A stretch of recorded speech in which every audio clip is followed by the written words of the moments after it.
We know that William Barr is an accomplished lawyer, and I think there's been evidence over this last week that he's a shrewd political player as well. And I don't mean that pejoratively, but the mere fact that this report is 400 pages nearly, and we learned that today officially from him for the first time, there's no reason he could not have told us that last Friday had he wanted to, correct? Absolutely. It was like pulling teeth to get that page count out. Absolutely. There's really, he's not in the realm right now where he's confined by legal requirements. So it very much is him exercising his discretion. One of the points John just raised is quite fascinating.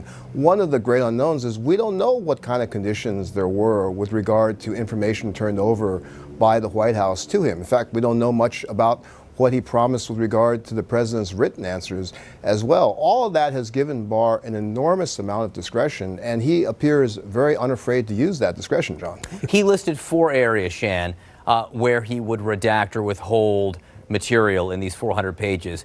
Grand jury testimony, intelligence testimony, also ongoing legal investigations. And the number 4, I want more explanation on information that would unduly infringe on the personal privacy and reputational interests of peripheral third parties. That might be an area where there is wide discretion, and I would imagine some argument, Shan. Oh yes, that is an area of very wide discretion. That's like his safety net there for what he wants to do. I mean, it sounds like the Mueller report is what we call a pros memo, a prosecution memo, and that's going to rely heavily on the grand jury information. Usually there's tons and tons of quotes from that in the analysis. It's not rocket science to get rid of the grand jury testimony. It's quite easy. Anything that came before the grand jury. If he takes that out of the equation, not too much left.